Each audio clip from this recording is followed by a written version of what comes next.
Hello, everyone, and welcome to another episode of the Essays and Espresso podcast. Here with me are my co-hosts, Boken and Acer. How are you guys doing? Good. Good. What are you, fucking robots? What is this? Yes. You see what I have to deal with, folks? These pieces of fuck. It's a broke script. What the fuck? These What? pieces of fuck every time. I have to deal with this shit. I feel like the nanny that has to, deal with these children. Dude, honestly, the intro is always the worst part because I realize I will have to talk right in the next second and I never know what to say. Better than... You gotta come up with something better than... good. I'm sure someone... See, Asa thought it was funny. So someone else did too. You could at least come up with something interesting. I don't know. Something funny. Something clever. No, just good. No, it was, what are you guys, robots? Yes. Fucking I don't think Daniel understands what situational comedy is. It's such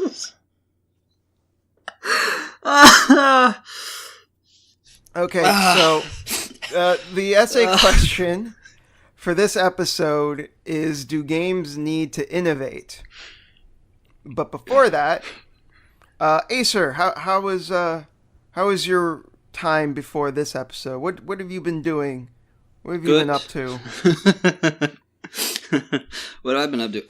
Do you guys know what Midgard is? You don't. Do you know what it is? I feel like I've heard that before. Yeah. Isn't that from Final... No. Final Fantasy? No. No, wait, you're not talking about Midgard from Final Fantasy VII, right? This is something else. So it is from Final Fantasy VII. No, I'm not talking about that. I'm talking about the Icelandic Comic-Con convention, which I went to. Fuck. Okay, if you ever wanted to see a bunch of antisocial girls wearing animal costumes and a bunch of more antisocial boys wearing even more animalier costumes, and also the president showed up, come on to Midgard. Did both of those groups interact? No. Absolutely not. Absolutely not. It was really weird because most of the girls were kind of fit, but they were sort of just socially awkward, and they didn't look like disasters, but the boys were such fucking disasters. It was just they got weird lanky bodies, they clearly never work out, and they're just the way they talk to each other, just they talked in memes, and I felt really bad watching them because it made me think of you, Daniel. You see what I have to deal with? These motherfuckers. I'm not even. I do work out. I jog. Oh, man. I do yoga. What the fuck? I used to be in construction. I am not one of these skinny, lanky fucks. Okay. Anyway, I brought this up. Did you guys ever watch Arrow? No. Yeah. Okay. The actor who played Deathstroke, his name is Manu Bennett, and he's a friend of a friend. He's always in Iceland. He's always hanging out here, and he's a friend of my friend's family, and he was there giving autographs, and a bunch of people lined up. And when the president showed up, he got to cut in line, and they had a 40-minute talk. And the guy who was the first in line, he just stood there like an idiot. Well, everyone was waiting. Yeah, and look, if it were me, I would have gone, hey, president, back of the line. President of Iceland? President of Iceland. Trump showed up. I'm sure some bodyguard would have come up to you and punched you in the face. He didn't have bodyguards. Manu Bennett had actual bodyguards. The president of Iceland doesn't need bodyguards. What? Why does he need a bodyguard? Who's going... Because he's a political figure. Yeah, wow. Who's going to attack the president of Iceland? He spends his weekends going to Comic-Con conventions, Bogan. Touché. Amazing. So that was one facet of my weeks going to that convention. I didn't buy anything. Why did you even go there in the first place? Well, my friend brought his girlfriend, and they went together. And it's a 3-day. I think it goes for 3 days, and she was doing something else the third day, so he just gave me her necklace, I should say, and I was able to just get in. I wanted to see it. We also saw a bunch of props from Star Wars. Like, this is an actual piece of the Sarlacc pit. It's just like some little rubber piece of crap. It doesn't look like anything. It's like if they ripped a piece of, like, I don't even know, like sponge fabric. So, that was fun. But I also played Dishonored 2, and that was more fun. What do you know about Dishonored? I mean, I know what it is. I've seen how it plays. I've just never played it myself. Okay. Yeah, same. Yeah, okay. Dishonored, it's kind of... It is... I think it's the... So, of the Looking Glass revival games, you have, like, System Shock becomes Bioshock. Dishonored is Thief, but I don't think it was ever as graceful a transition. But I still think it was really interesting. I don't think Dishonored 2 is as good as the first game, though. I feel like, I don't know, it doesn't really... It's I don't even know how to put this. It's more of the same, but not a lot of new stuff is done. But there's this one segment where you get like a time travel machine, and you can jump between time periods and sneak around in both of them, and that's really good. But the rest of the game, I think, was just meh. Any questions? What do you mean, Dishonored is Thief? Well, I mean, I've seen those comparisons before, but Thief is a very specific thing. Yeah, I know.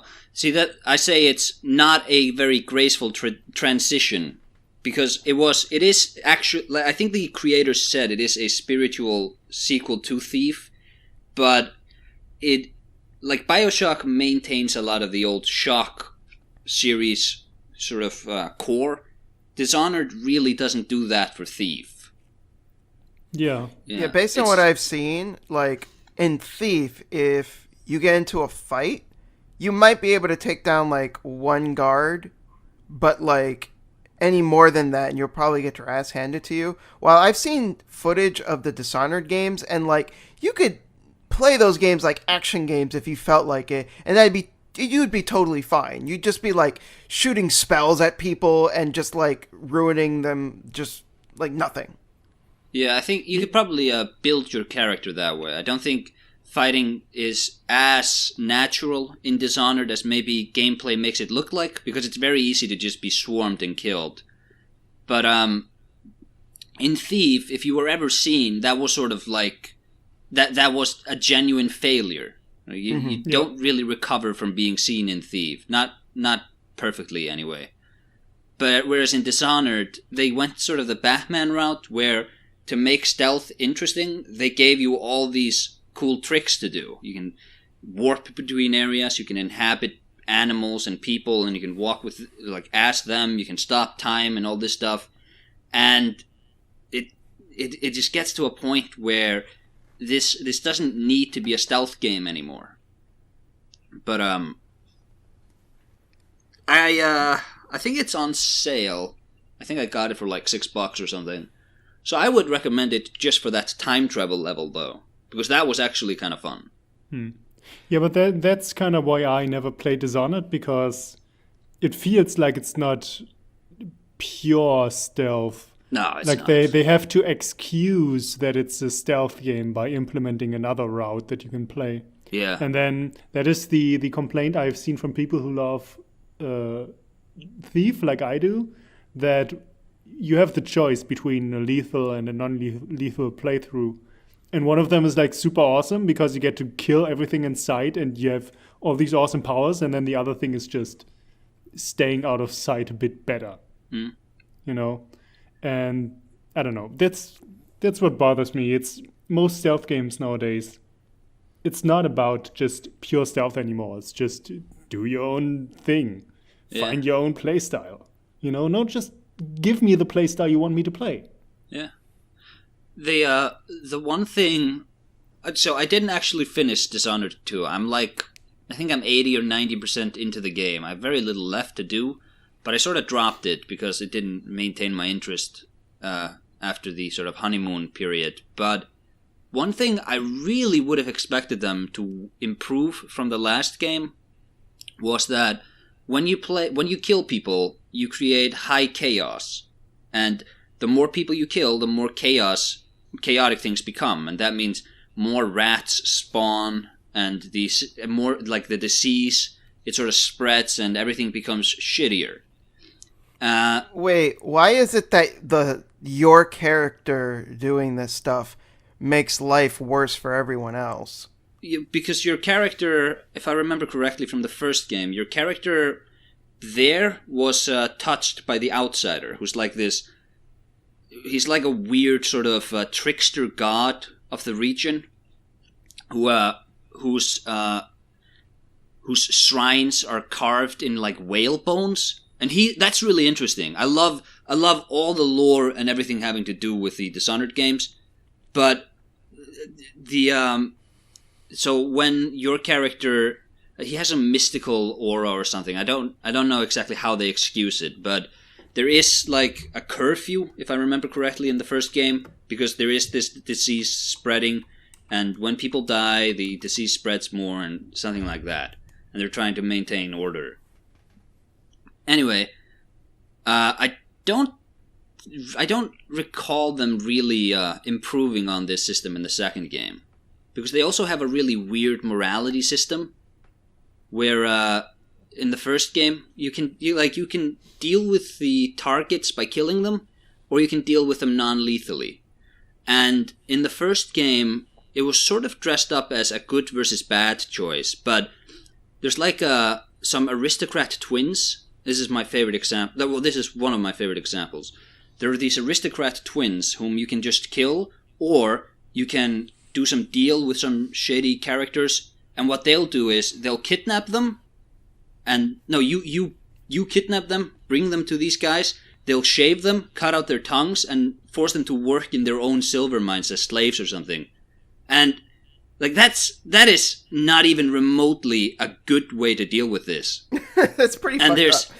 Yeah, at that point, killing them sounds like the good thing to do, right? Yeah.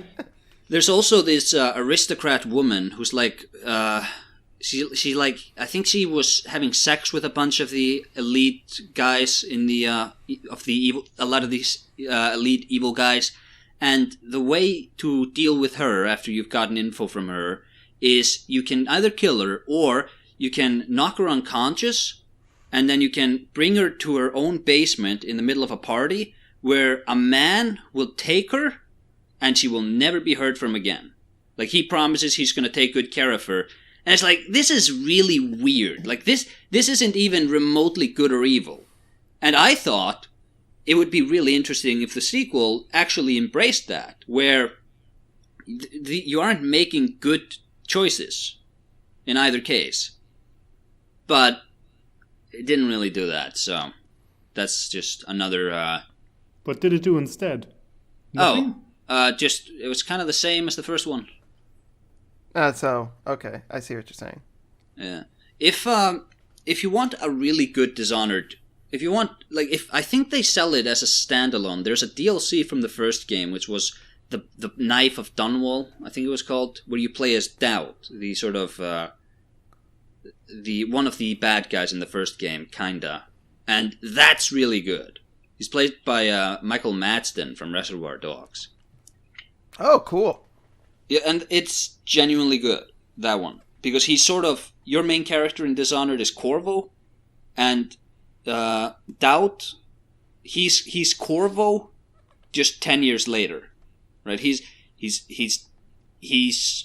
been touched by the outsider, he's been this assassin figure for long enough, but he's done. He wants out, and he gets this one job to kill the Empress, and then he tries to just escape this life, but he really can't. So that's Dishonored. I'd be interested in a third game, though. I would dive back in, boys. So that's me. Sure. What do you guys been doing? I guess I'll go. So, I No, haven't been up Boken. to... I want Boken to go. Fuck you. I'm the host. I do what I want. Okay. Wait a minute. It says here you were playing Ape Escape. What's up with that? Oh yeah, I heard you said good things about it last time, so I decided to play it. I played it for like an hour or two, and I was like, yeah, I got this. I get what this is about, and then I put it down. And never the first one? I think it was the second one. The second one's not as good. Oh. Like, it's more of the same, but like more generic, I would say. Like, it really... Now, to be fair, I didn't play a whole lot of the second game, but based on what I did play, like, it was a lot more cutesy, and the first Ape Escape had more of like a 90s attitude to it, if you get what I mean. Like, Yeah, the second one had none of that. yeah, the second game is just like very pastel colors, very clean, while the first one had more personality to it. What's the deal with the Ape Escape kid's horrible accent? Is he like supposed to be British? Here's the thing. Okay. In the American version, they're voiced by the people that did Pokemon. But when they localized it in Europe, they did use the same cast, and it's all British voice actors. So, yeah. I'm But not he's sure got- what's up with that. He's got such a horrible accent, though. I don't know what to tell you, man. It's weird, but Are you saying they added accents to the European version? no, I think that's just how those I think that's just how the actors speak. It I'm sounded confused. like they had Japanese voice actors speaking English. It was so incomprehensible Oh, no. what they were saying. Are you telling me those were actually English-speaking voice actors? I'm not totally sure, but I mean that is on the PS4 store, like they specifically dumped the ISO of the PAL version of the game. And that version has different voice acting. So if you were to get the NTSC version of Ape Escapes 1 and 2, maybe 3, I don't know. Yeah, you would get a completely different set of voice actors. Americans get all the breaks. I'm confused. It's Did weird. you say I know. that it was the same cast? I don't think it's the same cast. I think it's a different cast. Okay. I'm fairly certain those are different people voicing the characters. That's why I was confused. Like, okay, they made an American version of the voice acting, and then the same cast made an European version of the same voice acting? No. Okay. I am fairly certain it's different people. All right. That makes more sense. So yeah, you might want to go back and play the first Ape Escape. I think you'd enjoy it more. Is it on the PlayStation Store? Yes. Oh, all right. I'll check it out. Yeah, it is a PS1 game though, so I think you can only download it on the PS3 or on your PSP or your Vita, not on the PS4. Oh, I see. Yeah, I don't understand why they don't let us play PS1 games on the PS4. That's weird, but whatever. Anyways, so this won't take too long, but I've been playing Breath of Fire, the first one. Is that the new Zelda game? I'm sure you were trying to be clever, but I'm trying to be funny. It didn't work. I'm sorry.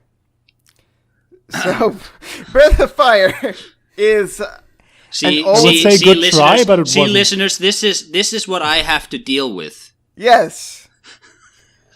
1/10 of what I have to deal with. So Bogan, this is do you feel me? Do you feel my pain? Kind of. You are playing Breath of Fire. Yes, this is an old Super Nintendo RPG.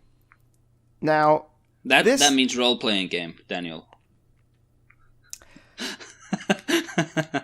This was made by Capcom, and I'm not 100% sure on this, but I think this is like the first RPG they ever made. I don't think they did any other ones at the time, unless I just don't know. But woof, does it show its age. So the reason I started playing this is for a couple of reasons. For one, the Nintendo Switch now has Super Nintendo games that you can download if you have Nintendo's online service. It just comes with as a free download, and it comes with 20 games. Oh. So some notable ones are obviously Super Mario World, because of course, Super Metroid, A Link to the Past, Kirby's Dream Course. What? Kirby's Dream Course. Oh, Kirby's Dream Course. Yes, that's a good one. That's there too. Kirby's Dream Land 3 is also there. There's Demon's Crest. There's some good stuff. And this is there too. Now, this is a game that I played a lot when I was younger, but my house got robbed and my copy was lost, and I've been wanting to go back to this game and play it, and there were a few times where I'm like, oh yeah, I'll start playing it again. I just never saw it through to the end. But this time I was like... What kind of scumbag robs a kid's video game? Well, he didn't just rob my games. They robbed the whole house. They even took our TVs and stuff. It was pretty bad. Yeah, but leave the kid his games. What are you doing? Well, if the TV is gone, what's he gonna do? Yeah, I guess. Yeah, it sucked, but what can you do? But yeah, so this game has been in the back of my mind for a long time now, because it's just one of those games that I put a lot of time into. I remember getting stuck too, and I could never find a way to progress, but I still put a lot of time into it. I really enjoyed it at the time, and I all this time I'm unable to finish it. But that changed. I finally beat this game after, I want to say, something like 25 years. Ooh. Yes. And the game hasn't aged well, if I'm going to be perfectly honest. It's not a bad game, but I'd say even at the time, when comparing it to some other games, it feels pretty basic. So I'm not exactly sure when this came out compared to Final Fantasy IV, but Final Fantasy IV just stomps on this game completely. But that's not to say this is a bad game. So the visuals, honestly, I think hold up really nicely. The sprite work in this game, some of the backgrounds during battle, it's a really, really nice looking game. Something that it does, I think, is really cool is when you unlock the 2 final dragon transformations, the game will show an enlarged portrait or sprite of the dragon form that honestly looks really cool and really nice. And there are some other parts of the game that look visually really interesting. There's one tower you have to go up where each of the floors is different. One floor it's just grass, and then there's another floor where it's raining, and then there's another one where the sky is imposed onto the floor, and there's clouds going by and you're walking on top of it. and then another floor where it's space. Like, there's some really cool visual stuff going on in this game. And the music is also really good. Now, I don't know if this is the fault of the translation or if this is the fault of just the writing, but the story is like super bare bones. Like, and I understand it's an older game. You have to set your expectations accordingly. But wow, there's not much going on here. It's pretty straightforward, and there are some parts that just don't make any sense. And the combat is very basic. I will say there's a few interesting gameplay ideas here. Like, the big gimmick is that you can transform into a dragon. The main character, as you play through the game, you have to go to these dragon shrines, and then the main character has to fight a boss by himself, and then after that, he could turn into a dragon, and, that's really cool and stuff. And something else I really like is when you're just walking around, you could change who is in the lead, and you could walk around as that character, and they will usually have some ability that they can use. Like, one character has like a bow and arrow, and you could use that to like hunt animals and like, get meat and stuff, or different things like that. And it's actually like, hey, that's pretty neat. Something to throw in there to add a little bit of flavor when you're just like walking around. But it all feels really undercooked. Like, there's not a whole lot of depth to it. It really kind of sounds exactly like Secret of Mana to me. That's a game I'm not a fan of. Yeah, me neither. But people hold it in such high regards, and I'm like, what the fuck? It's a beautiful game, though. Like, the Secret of soundtrack Mana is awesome. And the music is great. But the one thing that just kills me with Secret of Mana is the whole like waiting when you attack. Like, you attack once, and then you see the percentage go up, and you have to wait for it to go up to 100 before you can attack again. Like, that just kills it. Ew. It's so fucking boring. And then you can stun lock everything. The mana system, like magic, is completely broken. Basically bypasses every boss in the game. It's a bad game. Like, I'm sure it's more fun with friends, because it's clearly meant to be a co-op game. But, yeah, I'm not a fan of Secret of Mana. But that's why I kind of made the comparison, because, as an AS game, people maybe like it because they liked it back in the day. It looks good. Probably has a good soundtrack, but, yeah. I can see how probably the gameplay, the minute-to-minute gameplay is just not exciting. Yeah, it's not. But the sequel, Breath of Fire 2, is a lot better in my opinion. The writing is much better if you're playing the fan-translated version. If you're playing the actual version that was released in the States, the translation is honestly much worse than Breath of Fire 1. At least with Breath of Fire 1, you understand what's happening. It's all extremely simplistic, but you get it. The translation in Breath of Fire 2 is so bad that they called a crossbow a false bow. What? Yeah, so apparently I'm not, obviously I don't know Japanese, but like apparently the word cross in Japanese can also be translated as like wrong or fake or something like that. That's why the PlayStation X is a cross. Because it used to be circle is yes and X is no. Maybe. But yeah. Breath of Fire 2 is a game that I remember being a lot better, but it's not. I haven't played it in a while.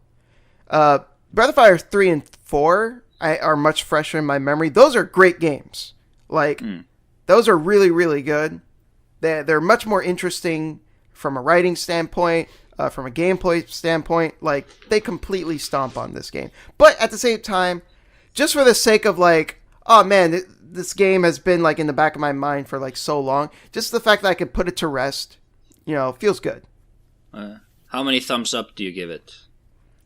Your rating system. I give it a sideways thumb. It's okay.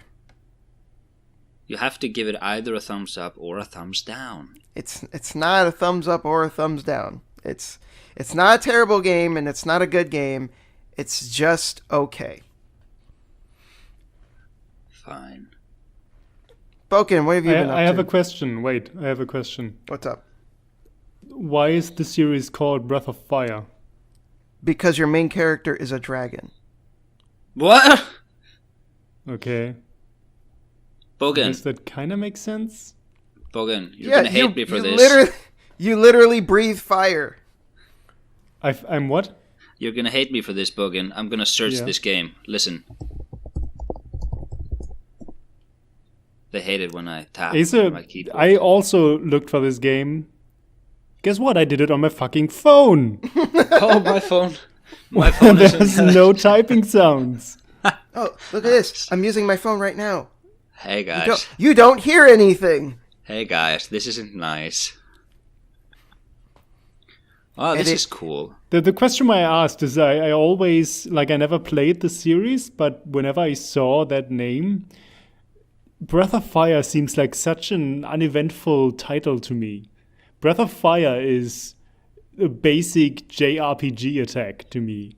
Or like a basic attack that someone uses in Warcraft 3. So naming your entire series after that always, I don't know, seemed so weak to me.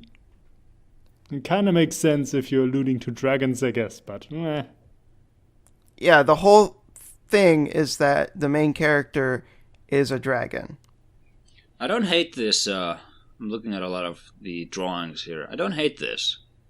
No, it's a good series. I'm just saying this first game, maybe not touch it. It's not great. Like is there like a tiger girl here? That's the second game. That's it doesn't have any pants, yeah. She doesn't have pants. That's the funny thing. I looked up these images. I then saw that I was mostly looking at Breath of Fire 2 images, but there seems to be like a new party member in every image you come across. Well, there's like I don't know how five. many there are. There's like 5 games in the series. Technically 6, but we don't talk about the 6th one. No, but it was all images from 2. Yeah, 2 has a lot of characters. Yeah. 2 also looks better than 1, which is astounding Way because like 1 still looks really good, but like 2, especially seeing it in motion, seeing some of the animations, like it's a beautiful game. Breath of Fire 4 also looks amazing. Like I think it uses the same type of like sprites that Street Fighter Alpha did or something like that, because they look very smooth and the animations are very fluid in 4. It looks cell shaded. Yeah, 4 looks awesome. Cool. So anyways, Boken, what have you been up to?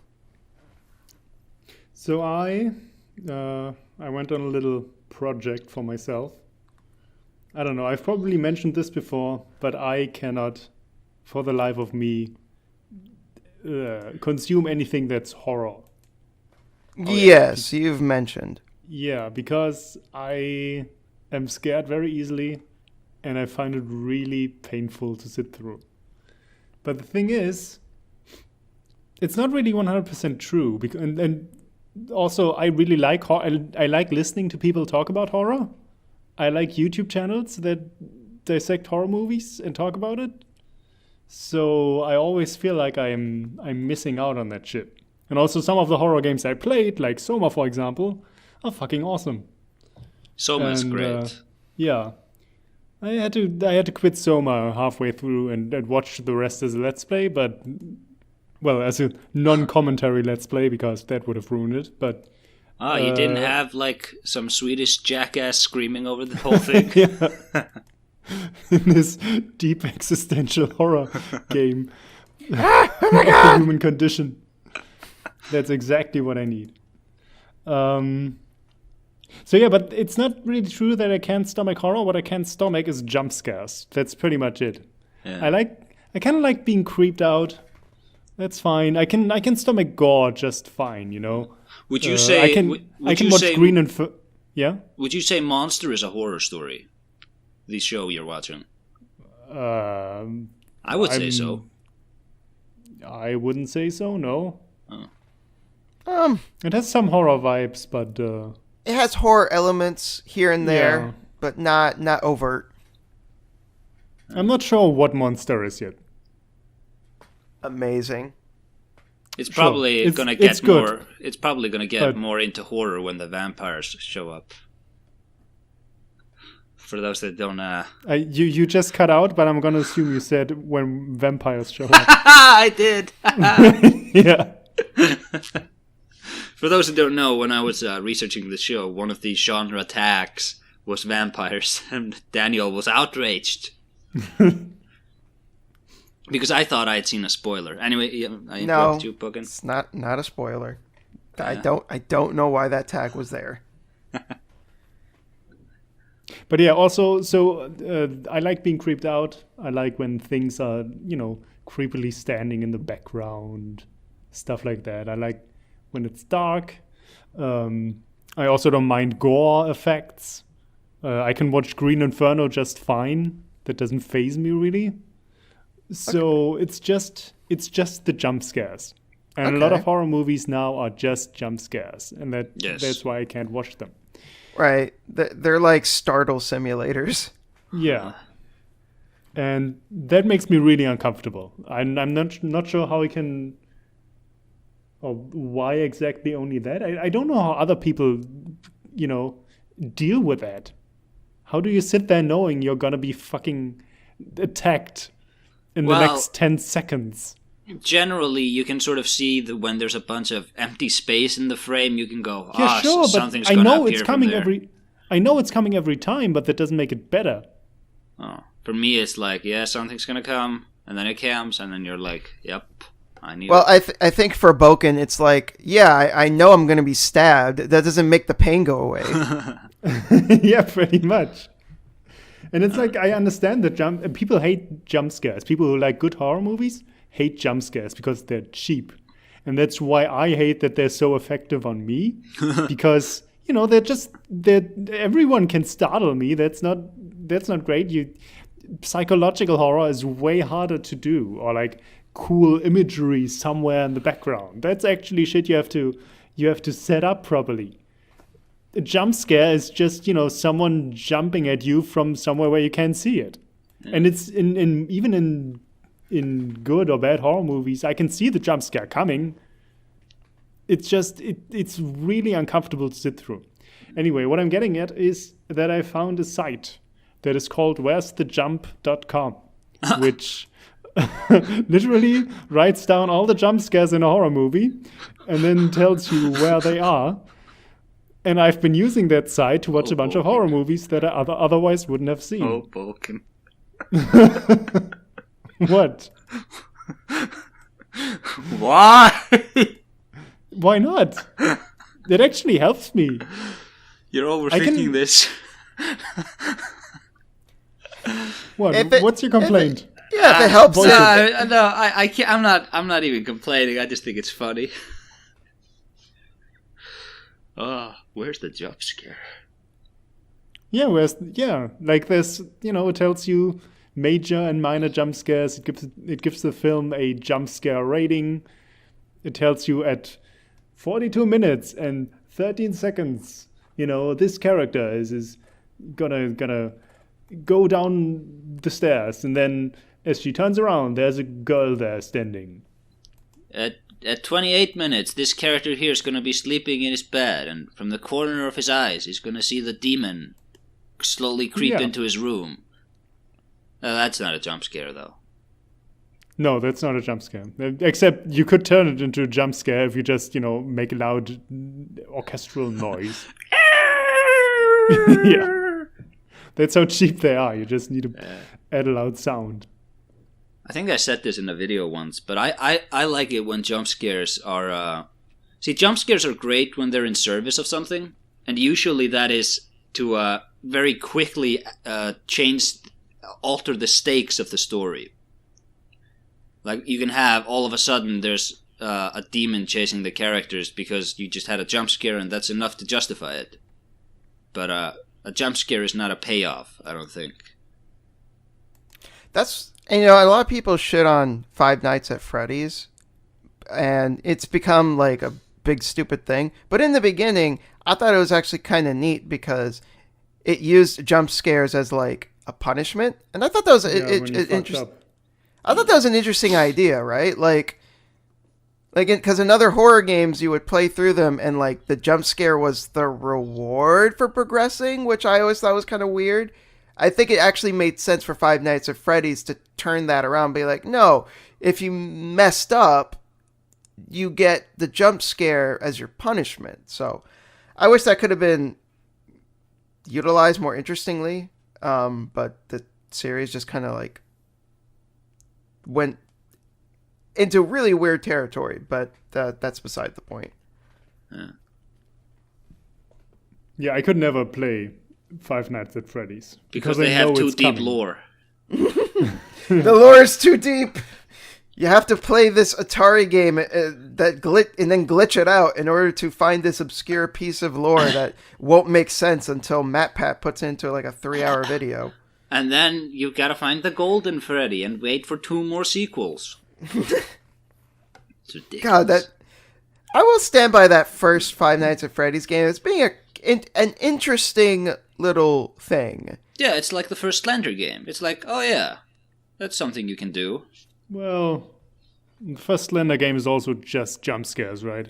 Like yeah. you're not even being punished. It's just random when it happens. No, but I'm saying more is like, this is a fine little self-contained indie experiment. Yes. Sure. That turned into something that inspired just nonsense. Yeah. Have you played through the Silent Hill series, Poken? No, he hasn't. He said this like 5 times throughout the podcast. Yes, I'm sorry. You must have cut out when you said that. But I would. Times. But I mentioned it at least 3 times in our last episode. Right. But I'd say that's a series that doesn't really have much jump scares. So you should at least watch like Acer's commentary. With gameplay, it's kind of different though, because in gameplay, jump scares can happen organically, I guess. Yeah, there's a couple of jump scares in the second one, but it's mostly just anxiety. Well, that's fine. There's also that one great one in the first game with the blood. Yeah, with the bloody locker. That's good. That one's perfect.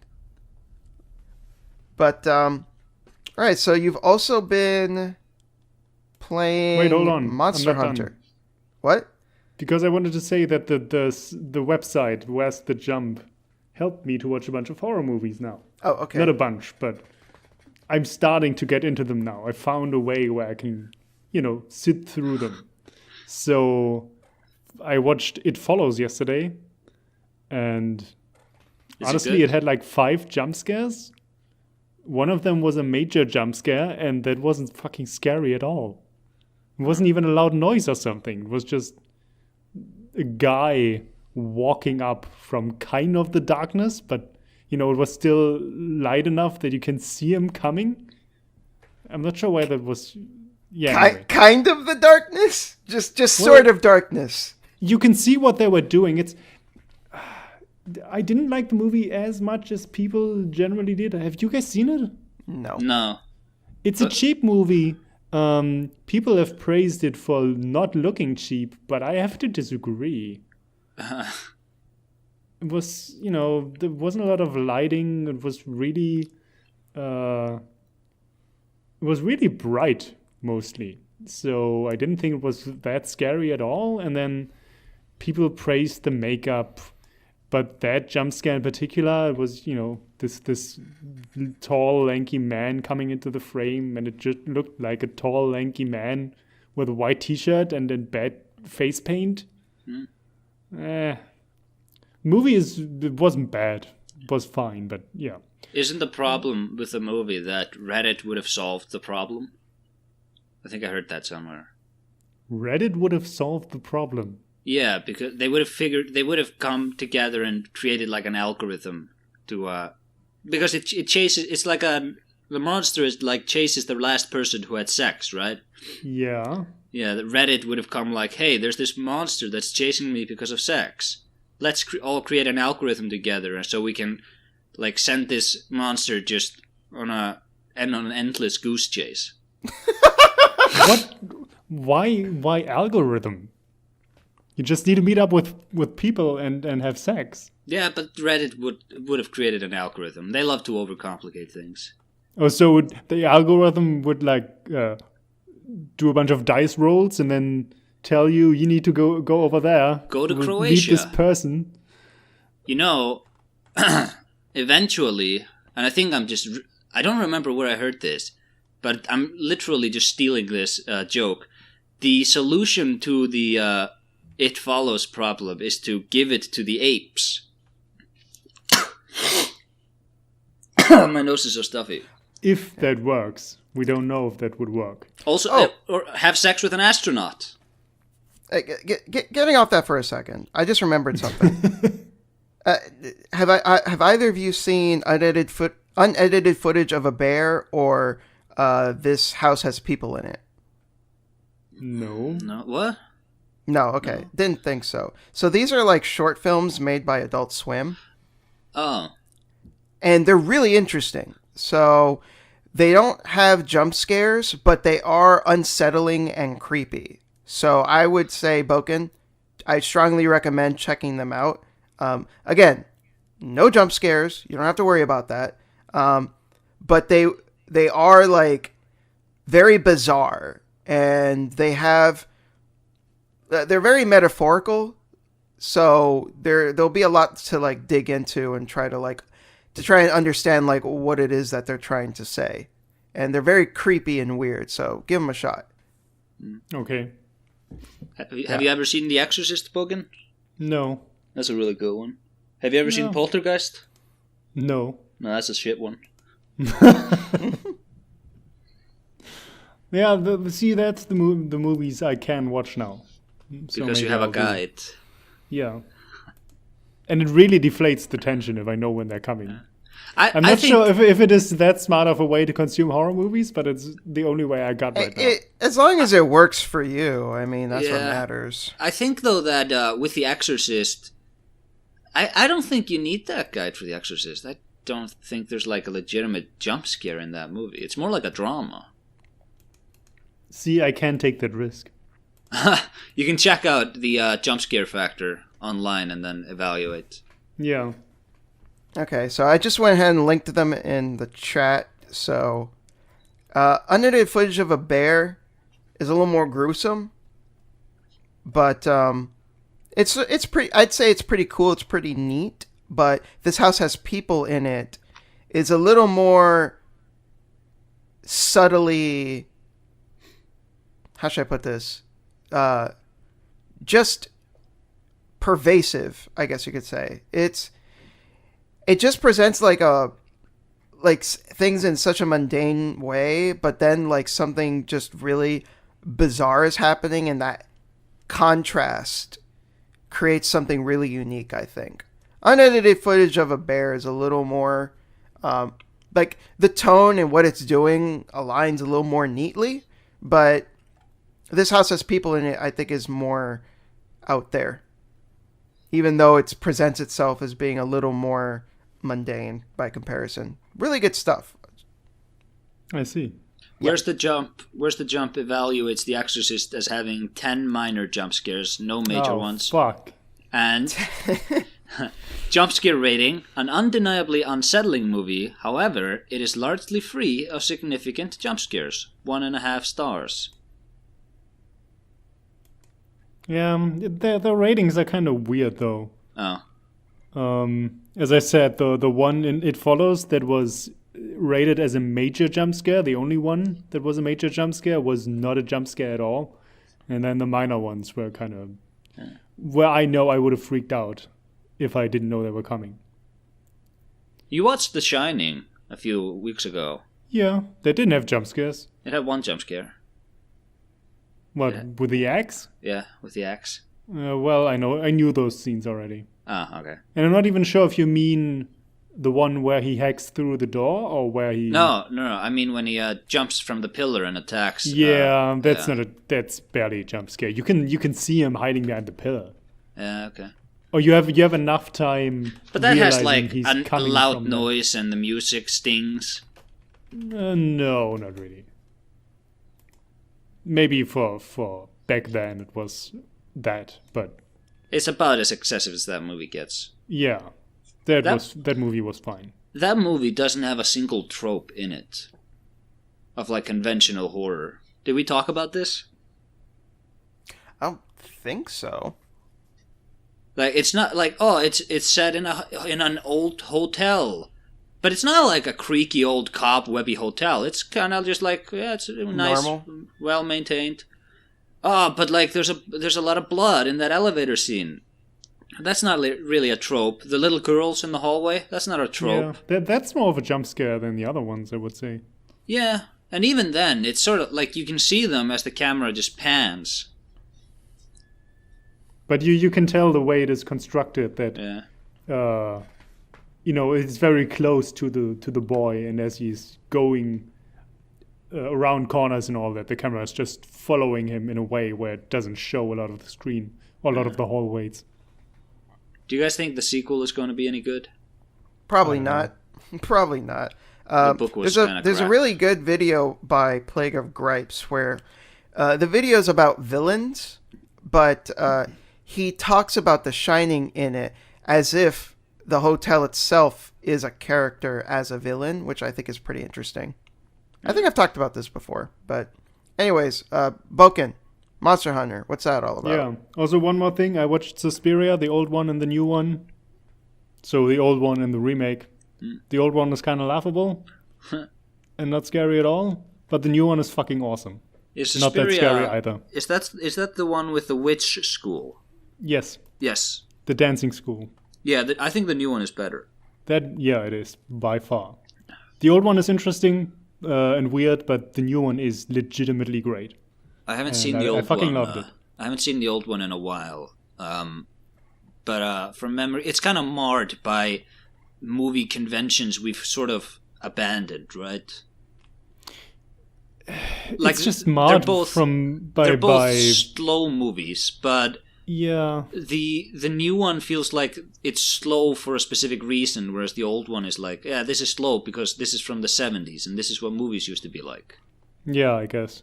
And it's also just it's a foreigner film, so Yeah. the voice acting is kind of strange. The character behavior is kind of strange, and the effects just aren't scary anymore. Yeah. They're both the second one works in canon with the first one, didn't it? There's like a witch who's carried over, isn't there? No, you're thinking of another Lucio Fulci movie Am I? where that story is being mentioned. Oh, yeah, maybe. Anyway, I like the new one. I can't say anything about the old one. It's been so long since I saw it. Yeah, we watched them back to back, and the new one is great, fucking amazing. Anyway, Monster Hunter, Yes. the new See, Iceborne before we expansion get is to out. Monster Hunter, see, Daniel, we here in Europe, we watch films, unlike you, movie watch. Movie That is- watching mouth breather in America. Oof. I did more damage to myself just there. I think you did. Plus, I mean, your movie sucks sounds so much better than your film sucks. Your film is atrocious. And he isn't even American. No, he's Canadian. Oh. I thought you were talking about Daniel. It's like, he's Cuban American. That's American. Well, I'm I talking am about Your Cuban. movie sucks. Oh. Yeah, Anyway, the Monster YouTuber. Hunter. Yeah, Monster Hunter. The new expansion is out. is Is it good? It is. And Monster Hunter is also a very stupid game that I should hate, but I don't. It's Well, kind of weird. stupidity is not it's not a good reason to dislike something. Stupidity is just another facet. Well, I don't mean stupid in terms of writing. I mean stupid in terms of why are you so fucking obscure and arcane in everything you do. Oh, okay. Yeah. I mean, you have played Monster Hunter World, right? No, but Daniel Very, probably has. very little. I mean, Daniel. Very little. I dabbled in it. I tried using the katana like a weeb, and I was like, this isn't fun to use. Oh, fuck. Oh, Daniel is that guy. Daniel is the guy who sees the katana, and then he just goes up to the monster and starts slashing it and keeps repelling everyone else around it. I'm like, I'm trying to use does. this stupid fucking weeb sword, and I'm like, this isn't fun to use. Daniel, everyone hates longsword users because they have such wide arcs that when the monster is downed and everyone like starts piling up on it, the longsword user just keeps slashing and keeps repelling everyone else, and they can't attack. Okay, what would you say then is a good starting weapon? See, I'm not an expert. This is also my first Monster Hunter game. Okay. But I know that the sword and shield is a good starting weapon. I'm playing lance now. I switched to that. That's a good starting weapon, but it's kind of no one plays it because you're so slow and you have to block instead of dodge. Okay. So that's very specific. I feel like you're not playing what the other weapons are playing there. The Great Hammer is probably simple, stuff like that. Okay. I might keep like just trying to use the weeb sword just to see if I can get good at it, and if not, then I'll just say fuck it and use the sword and shield or something. Yeah, I think their weapons are very different and they're all complex. The lance is pretty simple, but the complexity comes from trying to keep up with a monster, like keeping a close distance at all time, even though you're very slow. Like you have a few very specific movement skills that you can use, but you need to commit to them, so you need to know exactly when it's safe to do so, you know? It's not flashy. What was that dragon's name who had the cape? Dragon who had the cape? Yeah, it's from Monster Hunter. His wings are like capes. Legiana? Its wings are like capes, what? Yeah. Are most dragon wings like capes? No. This is like one of the cool dragons of our generation. I mean, the most well-known Monster Hunter monster is probably Rathalos, but that's not it. That doesn't look like a cape. You actually make a cape item out of Legiana wings. But I think Legiana is a new monster. I don't know, man. So I'll investigate while you keep talking. So is Iceborne a free update, or is this something you have to buy separately? No, this is a $40 update. Oof. This is DLC.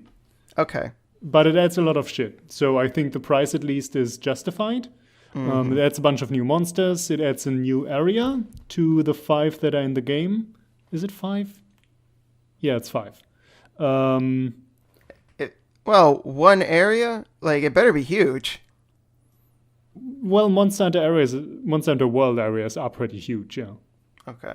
There's a lot of complexity to the maps as well, which is one of the parts I want to complain about later. But yeah, it's a new campaign, I guess, even though a campaign is basically just go out, fight this monster. Okay, we found a new monster, go out and fight this monster, and then at some point they pull some world-ending threat out of their ass that you need to stop. There was the campaign in Monster Hunter World as well. But yeah, it adds a new type of mission, which is called Master Rank. So all the other monsters show up too, just in harder. And yeah, it's more Monster Hunter, which is good because I fell off Monster Hunter World initially because it had too few monsters. It made you repeat fighting the same monsters over and over. Like it started you out at low rank, and then you went to high rank. In both of those modes, you basically went through the same monsters twice, and then some Elder Dragons at the end. And then the end game is fighting tempered monsters, which is just powered up versions of all the monsters you already know. So I grew really tired of that. And then some Monster Hunter fans tried to tell me that those are not the same fights you're doing, but they were so full of shit. And then what's even worse is that for some monsters, they start reusing assets and recoloring. So in Monster Hunter World, you first fight a red Rathalos, and then you meet a green Rathalos, but it's called a Rathian, but I don't know how it's different. And then you fight an Asia Rathalos later, and then you get a special investigation in which you fight a pink Rathalos. And I'm like, those are all the same fights. I'm tired of this fucking monster now. But now, Monster Hunter World came out 1.5 years ago or something. I played it in the first 2 months, and I had fun with it. Spent like 100 hours on it or something. And now there has been enough time between my initial run with the game and the expansion coming out. So now I don't mind fighting those monsters. I'm fine fighting the old monsters too. And this time I'll try and get to the actual end game where you fight all the tempered versions and all that. So yeah, I'll see what the end game is about.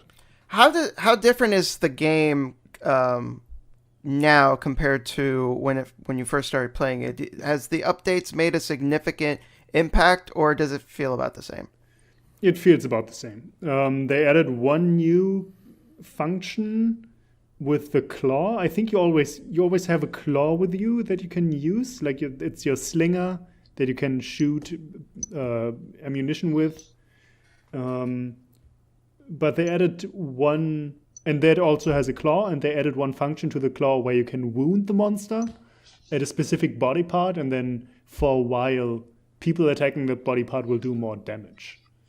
And it has a bunch of other functions, but that seems to be the main new gameplay thing, and otherwise it seems to be exactly the same. Would you say that it adds to the gameplay a good deal, or you don't really use it? No, I would say it adds, because everyone can do it, and it just, Monster Hunter is, I keep referring to Monster Hunter, even though I have only played Monster Hunter World, so I'm sure some Monster Hunter fans in the audience have already killed themselves. But Monster Hunter is basically about optimizing the grind and fighting monsters as efficiently and as quickly as you can. Because you have all these items and all these environmental traps and all that shit that you can use. You don't need to use them, but if you use them well, it's just going to go faster, You're going to farm more monsters per hour. And if you have a function where attacks from everyone will deal more damage, then you basically want to keep that up at all times. So that's a good team play feature anyway.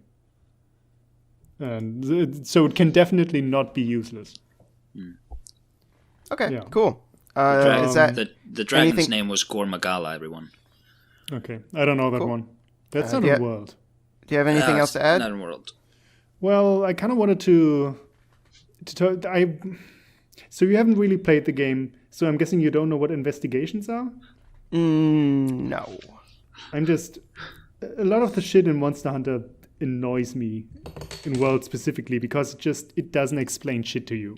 It doesn't explain what anything does. I hear it's worse in the older games. Yeah, that's the weird thing. It was even worse. This old school Monster Hunter fans complain that World is too streamlined, and I'm like, how can that possibly be? There's so much shit that it doesn't explain to you. Like there's a canteen where you can eat different foods and you can make your own meals with all these ingredients. It doesn't explain how or what these do. I had to look up all these stupid YouTube videos to even understand what the fuck I need to do there. And amazing. I don't know why it is that way. And then specifically what I notice now, because there are you have main quests and you have side quests and you have investigations in the game. Investigations are basically like side quests, but they give more rewards. And I did a bunch of investigations when I played the original Monster Hunter World. And then when I got to Iceborne, which adds, this new area and these new master rank quests, it has always been grayed out, and I didn't understand why. So I was kind of thinking, okay, maybe I unlock that later as I progress through the story of Iceborne, but it never showed up. And I did a bunch of farming because I needed a bunch of items. So I did, instead of the investigations I wanted to do because I didn't know how to get them, I did a bunch of side quests over and over, which is, very unoptimized, to say the least. And then so yesterday, I finally understood what the fuck the problem is, which is you don't just get investigations and then you can do them.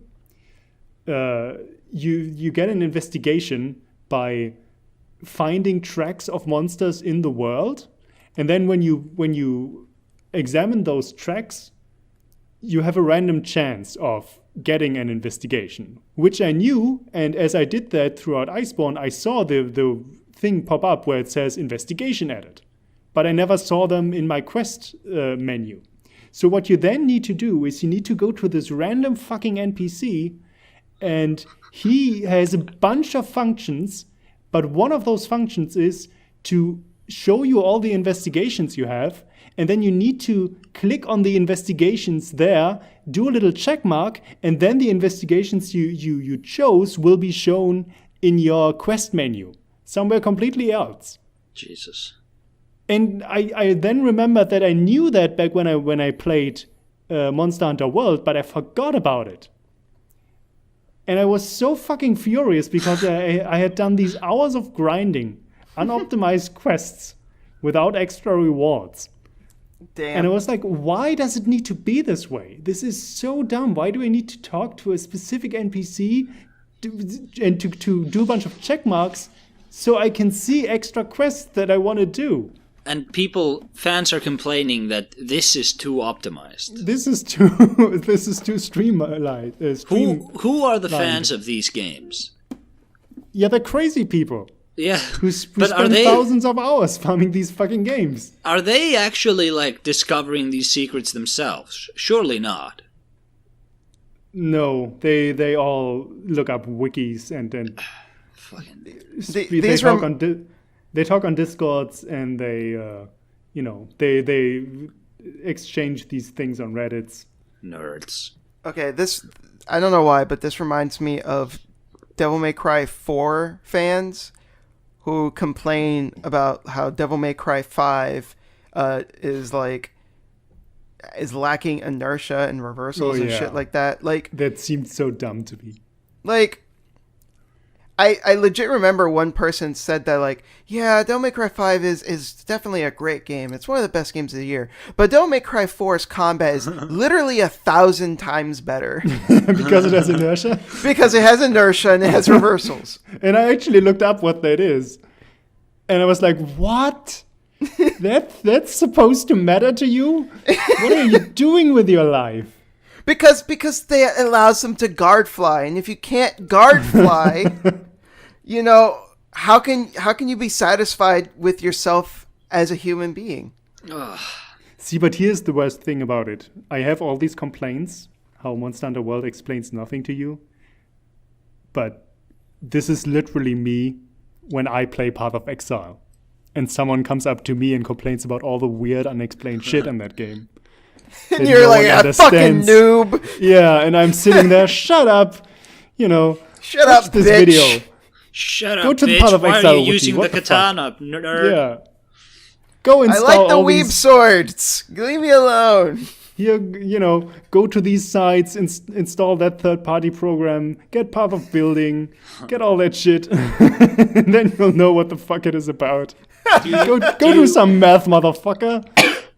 Do you use the Uchi katana in Dark Souls, Daniel? I did in Dark Souls 2, but that's it. Yeah. I played Hiltless in Demon Souls. It was fun. In Dark Souls 1 and 3, actually in the first Dark Souls, I in my first playthrough I had sword and shield, but then on my second playthrough I had a two-handed sword. The Zweihander. Yeah, and then in Dark Souls 3 I just played it with another Zweihander. That's the best sword in the game. Yeah, by the end, of Dark Souls 3. I forget if I crafted it or if I found it or something, but there was like this one like sword that looks like it's made of like molten lava or something. That was pretty cool. Yeah.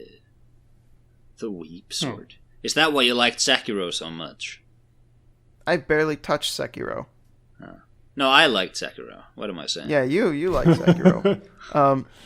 There was also that one sword in the first Dark Souls. That was one you definitely had to craft. It was it was made from the spider lady, I think, like with her soul, and it's like, it's this sword that with like a fire element to it. That one was awesome.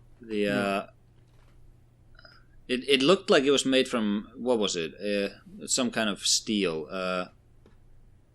It literally looked like it was like a part of her or something. It was interesting. Well, she has those attacks where it looks like kind of a flame whip. Yeah, exactly. And it had that same like flourish to the animation.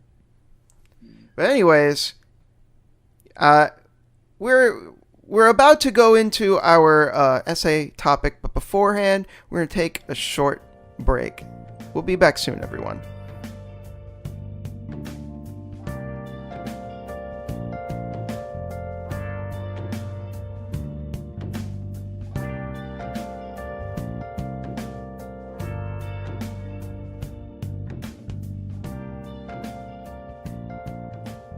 We are back, and it's time to brew our espressos, get ready our essay question. This time, we're going to be talking about whether games need to be innovative.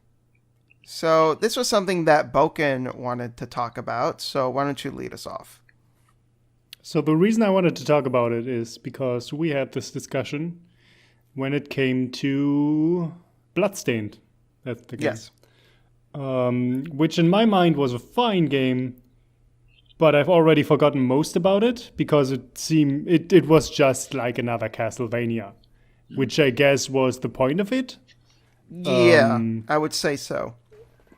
But for me, that's just not enough. And I'm gonna say, even in terms of Castlevania games, it had a mediocre soundtrack at best. The bosses weren't that great. The graphics were okay, but nothing that special. You know, it was okay, but even if I rank it among the Castlevania games, I would like put it somewhere in the middle or below that. And I like the music, but I will agree on the visuals. It doesn't look bad. Like, it's a nice looking game for what it is, but I remember the concept art was in 2D, and I was really hoping that would that's how the game would look, and they didn't do that, and that's a bummer. Like, I would have loved to see like a nice, not big budget, but like a 2D console release with like really nice fluid 2D animations and beautiful sprites. Like, that would have been the dream, but that's not what we got, which is kind of a bummer. Yeah. But then it got me thinking, because you were defending the game, I was kind of bashing it, and we seemed to come at it from different perspectives. And I was just thinking, do I need another Castlevania?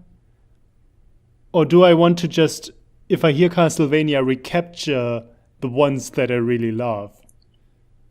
And then when I actually get around to it, it's just, well, I played this before, so this doesn't woo me anymore, and I don't really need this in my life. Like, if I want a Castlevania, I'm just gonna replay Order of Ecclesia.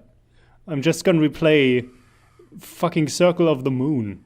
I don't need a new thing of the same when instead that thing could be something cool and innovative that I haven't seen before. And that is, and I don't know, that was just my initial train of thought there. Because a lot of people seem to like those games, seem to like that game, and seem to be fine when a game just does more of the same, but it's the thing that I love. And I feel like in the past couple of years, that's just not me anymore. Yeah, I think a lot of people are just happy, like because the formula is so good in and of itself that people are just happy enough to get like the same thing again, just repackaged. You know, it's like, yeah, I'm still just running around a castle, leveling up, you know, learning new skills, but I Sort really of like enjoy that. abnegation. Yeah, what is it? Abnegation. What is that? It's just like, this is a way to enjoy myself without stretching. Okay, yeah, I guess so. Like, I think there's a certain comfort in knowing that you're getting, you know what you're getting yourself into. Like, you know, there's not going to be anything in there that's too out there or anything. And you might say like, oh, that's lazy or that's intellectually bankrupt. I wouldn't go that far, but I do understand that perspective of like that would be stagnant for some people, but sometimes you just want to come home and have your mom's cooking. You know, you've had it a million times before, but you like it. You know that you like it, and you know that it's not going to be something that's like it's totally innovative, but you love your mom's cooking anyways. It doesn't matter. My mom's cooking, Daniel, just sort of as a side note, my mom's cooking stopped when she learned to make hot dogs and order pizza. Okay. Maybe not your mom's She made cooking. hot dogs every day? Pretty much. Or ordered What the pizza. fuck? She knows how to make spaghetti. She knows how to order a pizza. She taught me to make noodles when I was a kid. Had a lot of noodles. I grew up very poor, people. I don't know. Anyway, my mom's cooking. Maybe not your mom's cooking. Not sorry, my mom's but, cooking. You had like a Hispanic mom. They probably cook better. Based on what I'm hearing, probably better than yours. Yeah. No offense. Oh, none taken. But I think you at least get the idea of what I'm saying. I was just making a dumb joke. It's comfort food. That's what it is. Like, yeah, it's not anything you haven't seen before, but it's what you like. So it doesn't bother you that it's basically the same thing you've had before. It's what you want.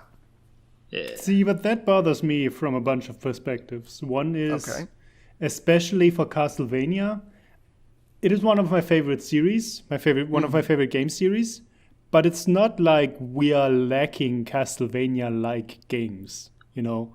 The market of Metroidvanias is super saturated.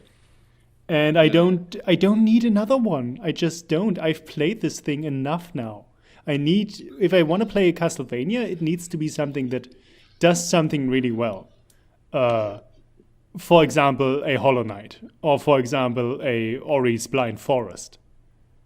Those had aspects to the game that were completely new to me and that drew me in instead of, I don't know, what was a standard Metroidvania that I couldn't even finish.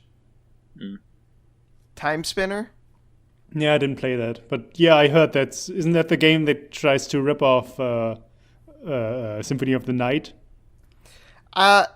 Sort of. I beat it, and I kind of put it in like the same category as Bloodstained of like, it's solid, it's fine for it is, it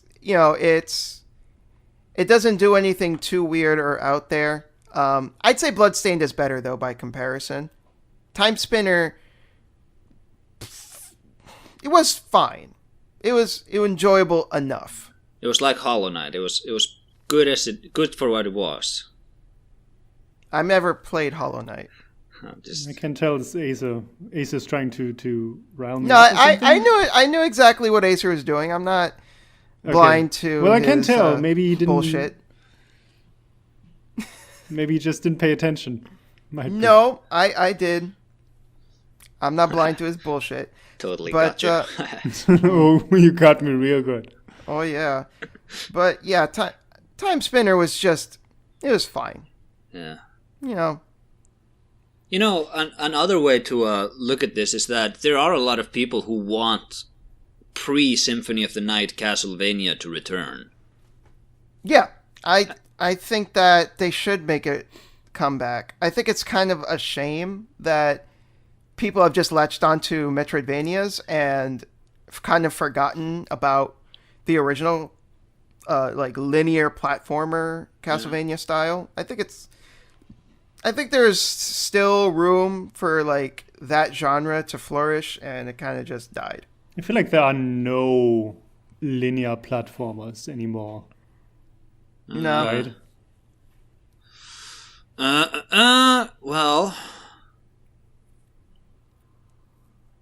Jak and Daxter 2 released like 18 years ago. Does that count?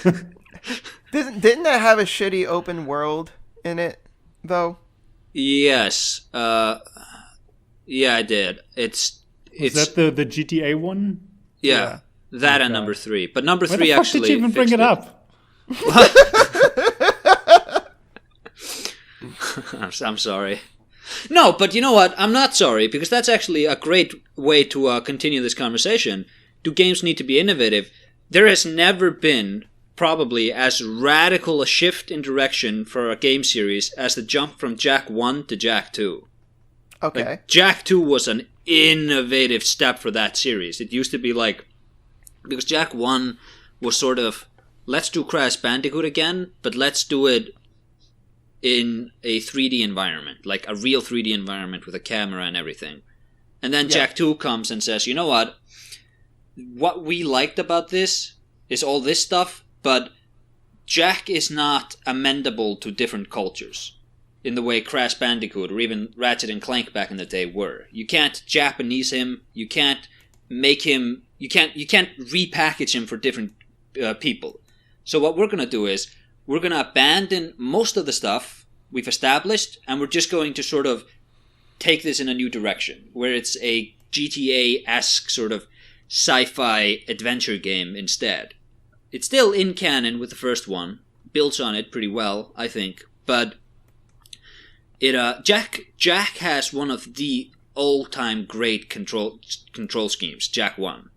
I'd put it way up there with like Super Mario 64. It's really good. But Jak 2, you're not really using it at all. Like, that control scheme is wasted on that game, because most of the time you're just in like a vehicle moving between missions. Jak 3 sort of brought it back, though. I think there's something to be said about a game that tries to innovate too much with a series, and it ends up, but not maybe in some cases it betrays, but in some cases it just ends up like straying too far, and then it becomes unrecognizable. I would say like the God of War reboot kind of toes the line a bit, where it does have elements. Okay, go on, but I'm gonna interject soon. It does have elements that call back to the original series with some over-the-top moments. It still has the action-based combat, but it's also kind of an open-world-ish type of RPG where you level up and get gear and loot and get skill points and shit. And that game strays pretty far from the original series in that respect. But for some people, it still feels close enough to where they still consider it a logical progression. I personally don't. It basically just feels like its own thing. But I could see where people would say, like, oh, no, yeah, it still feels like God of War. Where were you going to Here's my problem with that example. I don't think God of War 4 strays as a game. God of War, yes. It doesn't innovate. It just takes an established series and repackages it in the trends of the time. In the PlayStation Which is why package. it doesn't feel like an innovative game to me. It just feels like this is another franchise now, and we know those characters. And they kind of play up the story and all that, and they kind of bring back the weapon from the old games. Fine, but that's not an experiment to me. That's playing it safe, and especially because it's not straying from the mainstream. It becomes the mainstream when what I wanted when that game came out was more of the old God of War. So the old God of War is the experiment that I wanted to see at that point. That's why I think that example doesn't really work. But then it wouldn't have been innovative. But God of War 4 is innovative within the context of the God of War series. Yeah, but what you're saying is that it's not innovative within the grander scope of the video game, like, just medium. Yeah, exactly. But what game is? At what point is not everything just like iterating on itself? Like, it feels like every idea has been done at this point. And obviously that's not actually the case. There are still new things that can be made, but like it feels like everything has come from something else at some point. Yeah, but that was my argument. I mean, I agree with that. So what was a game that strayed, a game in a series that strayed far from the mainstream? I mean, I would say Devil May Cry 5, as much as it was a callback to what people wanted. At the same time, it innovated a lot with the way V worked, for example. With the way it developed Nero's toolset. That's the kind of innovation I like. Is that really innovation, though, or is that more just refinement? I think V is a very innovative character, especially. With V, sure, I agree. But with Nero and Dante, to me, that's just building on top of what was already established. And I think V was important for that game for the variety. Sure. If Devil May Cry 5 was just Devil May Cry 3 again, I wouldn't have liked it as much. But see, I would have still liked if V was not in the game and it was just half Nero, half Dante, like 4 was. I would honestly still be happy with that. I'm not saying you have to. I think if V was cut completely from the game, I would have enjoyed it more. Even though I liked him as an innovative character, I think he really did drag the experience down for me. See, I'm at the point where I love the experiments even if they don't work. That's way more important to me than getting another functional entry. Oh, yeah? That's kind of why I'm looking forward to, but also slightly worried about the new Ori and the Blind Forest, for example. Yeah. Because from what I've seen, that game looks kind of similar, and even if there are small refinements to the movement, I don't think it can capture the magic of the first game to me, which was a very specific thing at a very specific time. So I want to bring this up real quick because I think it's interesting where God of War 4 was innovative for the series, but Devil May Cry 5 wasn't, with exception to V. Devil May Cry 5, I think we can agree that Devil May Cry 5 stayed more true to the series than God of War 4 did. Yes. But by doing it like this, the way that you perceived it, God of War 4 was the one that played it safe, while Devil May Cry 5 was the one that's innovative.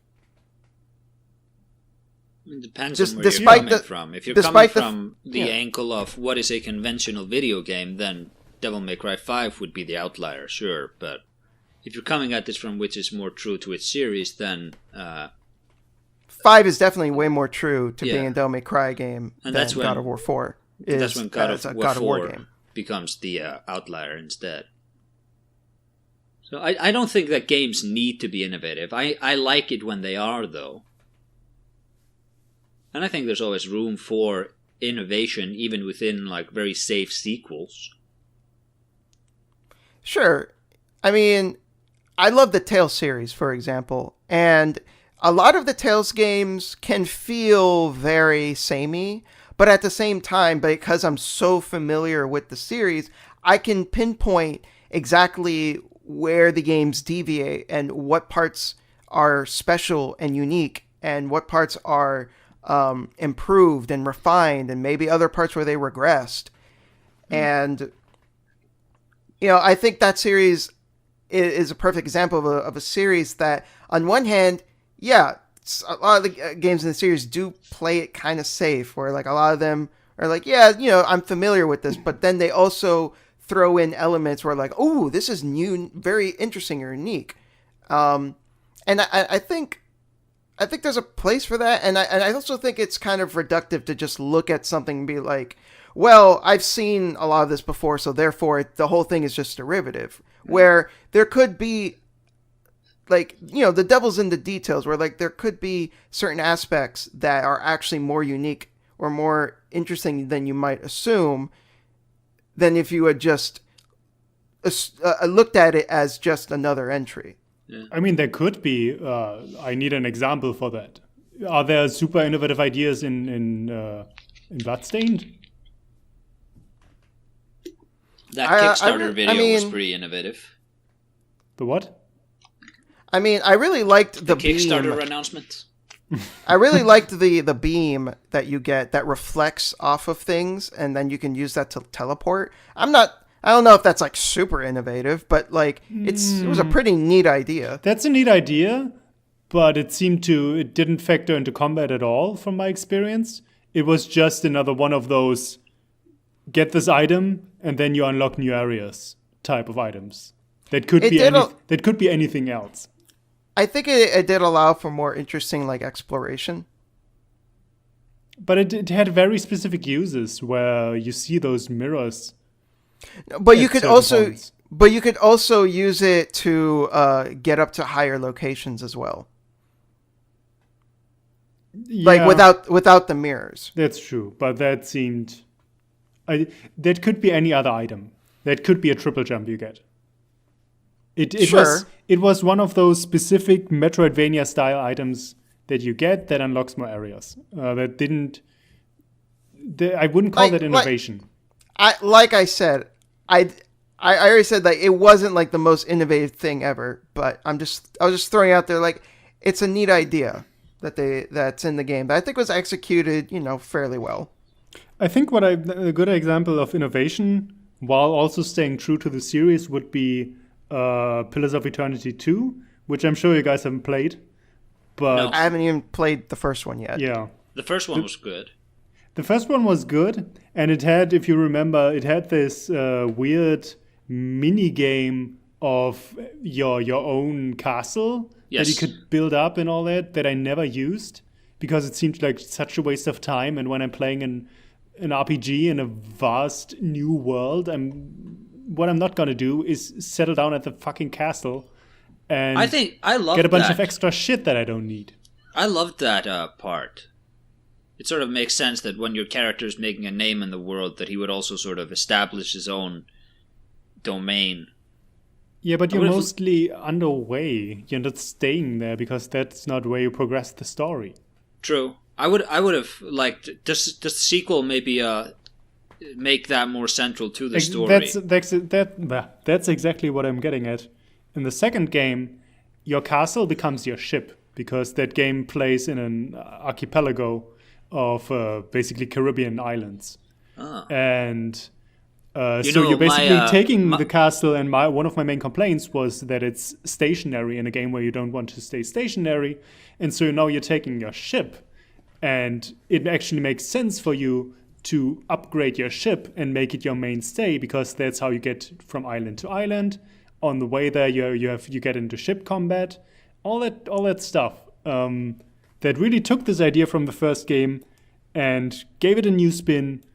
And that's enough innovation that I need in a game because the rest was still the functional RPG experience that I wanted. Yeah. I would like to see like you're establishing yourself as a political power in your mansion or castle, how should you say. That kind of reminds me a bit of the Dark Cloud series. I don't know if you guys played those games. No. Mm-mm. So I believe the second game was actually called Dark Chronicle and Power Regions. But basically with those games, they're split into two halves, where one half of the game is your standard action RPG dungeon crawling. You're going into dungeons and leveling up, and you get new equipment, blah, blah, blah, that kind of shit. But then the other half of the game was the town building. And it was done a little bit differently in 1 compared to 2. But the basic idea is that you would go through the dungeon, and in the dungeon you would find like materials and stuff so that you can then turn around and rebuild the world. Because in both games, the world is fucked. And you have to go through the dungeons and then rebuild the world so that it could flourish again. I forget specifically what like the gameplay purposes is of doing that, because I haven't played these games in like 10 years. But, you know, I remember it being like, oh yeah, it was important. Like it doesn't sound like how in Pillars of Eternity, where it sounds more like a side thing. This was like a main facet of the game. Yeah. You know what was a good game that strayed from the series but did something really cool? What? You want to take a guess? Path of the Exile or something like that. No. Street Fighter. that's- Path of Exile is a running game that has been running since 2012 or something. Street Fighter. No. Street Fighter, the one where... No, the Mortal Kombat Okay, it's one. not Path of Exile, and it's not Street Fighter, and it's not Monster Hunter. You get 3 guesses. Okay. Jesus. Mega Man? Which? The Battle Network? No. Is it any other Mega Man? No. Well, Mega Man Legends, you know? You have 2 more guesses. The Grand Theft Auto 3. Resident Evil 4. Oh! Oh, RE4. that's a good one. Yeah. Not the one I meant, but that's a perfect example. We could try to segue back to that one. What's a good game that that's straight from its main series? Breath of the Wild? Yes! Uh, Fucking greatest game of the fucking generation. It's amazing. I mean, it's not, but okay. That I is like a it, super though. I'm not innovative trying to shit game. on And it's not like Breath of other the Zelda Wild's- games. Breath of the Wild's great achievement was bringing the Legend of Zelda series up to par with what adventure games had become. Okay, but it Can didn't you have repeat dungeons. that? You just cut out. Breath of the Wild's only real great success, I think, was bringing the Legend of Zelda up to the standards gamers have expected. Because I don't think that series had been good since Majora's Mask, really. I disagree with all of that. I disagree with your disagreeing with it. See, here's the thing. You guys are not disagreeing. You're differing. Yeah. This guy. My point about Breath of the Wild is not... My point about Breath of the Wild is that, A, it's a straying from the series, and also it's taking the mainstream trends of the time and just doing them better than any other game that tried to do it. Or doing But them your in a way that is completely new. Yeah, I definitely think that is a really good step for that series. And it was very healthy for The Legend of Zelda to abandon a bunch of the trappings. But here's the thing, it had I'm not looking. maintained since Ocarina of Time. Here's the thing, I'm not looking forward to Breath of the Wild 2. Why? Because it's going to be more of the same. You don't know that. I'm assuming. Yes, you're right. If I'm going to play it anyway. Yes. I didn't phrase that properly, but the fact that isn't it the first Zelda game that takes place the first Zelda sequel basically? No, Majora's Mask. Is that the same Link as Yes. in Ocarina? Yes, it is. It's Okay. the exact same. Because he is specifically going on that journey in Majora's Mask to look for Navi. Oh, I see. I never played Majora's Mask. Outside of that, are there any examples? With like the same control scheme and everything. No, with the same characters in the No. same I engine. think Link's Awakening's Link was also the Link from the first or second game. Oh, no, yeah, that's the Link from Link to the Past, I believe. I think. Oracle of Ages and Oracle of Winter or whatever. But those Seasons. games don't Yeah. really play the same, do they? That's not the same. Those aren't That's even a the s- same sprites. They're not the It's not the same, same system. sprites. You also Okay, have wait. Oracle of Ages and Oracle of Seasons is the same Link, and they look exactly the same. the Wind Waker Link also has some sequels. But with a Link's Awakening, I mean, that's a Game Boy game. It's obviously not going to look like a Link to the Past. Yeah. Exactly. I mean, that's a different system. See, But, I'm really looking forward to Breath of the Wild's sequel because I think the best Zelda game is Majora's Mask by a wide margin, and that was just, hey, we have all these assets, let's just do something new with it. We don't have to build a game from scratch again. Sure. Didn't they already confirm that it's going to be a similar game, the next one?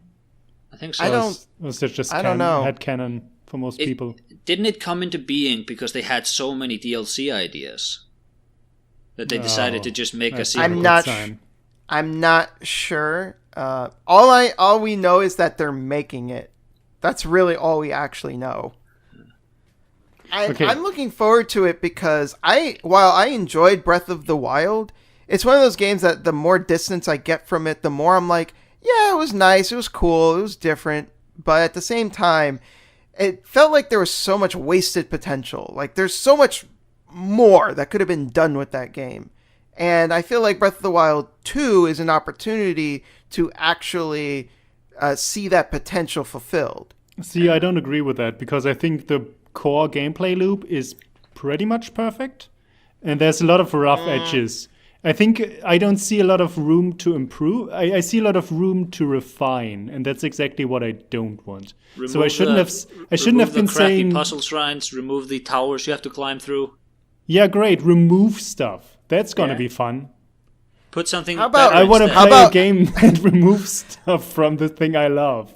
How about actual good dungeons and not a million shitty shrines?